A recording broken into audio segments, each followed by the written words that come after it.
Here are a couple of quick tips for editing your floral art within Photoshop. This is a piece that looks like it's fairly done. The outside has been painted black, but you'll notice there's some things that have been marked in here.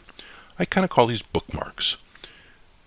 I've done some basic editing to make the large swaths all black using either the pencil or the brush tool. In this case, pencil will do 100% black. I haven't gone up real close to some of these areas though. You can see there's some bits that are still not edited. So I've gone around and just simply made a little bookmark out of white, and I can do that just simply by changing my brush size to where I want, and I can just make note, so to speak, of areas that need to be done. So if I scroll around, you'll notice this section has been completed. Looking over on the far right on the info tray, you can see that the red, green, and blue are all 100% black. I've edited up real close. But these other areas down here have not been done. What I can then do is edit up close carefully with the appropriate size and density of a brush and make the edits that I need to do. And that's just a quick little trip to go in and keep note of where you've left off. So you can see I've done the outside areas, but a lot of these pieces in the center that haven't been done. Now the second trick is using the paint fill to find where you still need to do some work.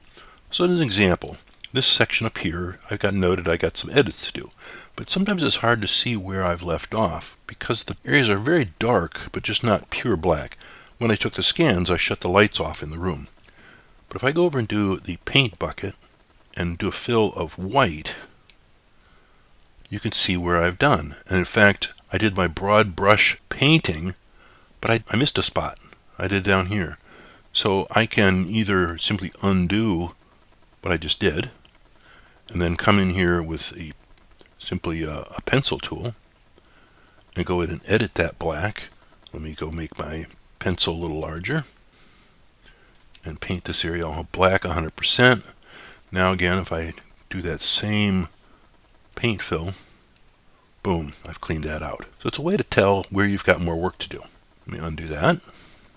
Now I'm going to go look at the entire picture a little bit. Now these outside areas have been done. So I've finished those at some of these interior ones. But let's just confirm that. Again, I'm going to do a paint fill on the outside. Oh look, you can see that I did miss a few spots all around here. Down there.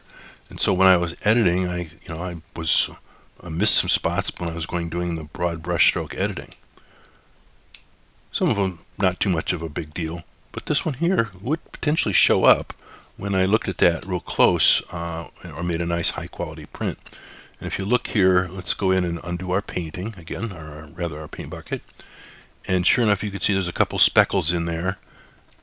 And if I highlight and look at and watch the info bar on the right, you can see, well, it's not quite 100% black. It's pretty close. But these little speckles of dust very likely could show up on a high quality print. So let's go back and do our black background.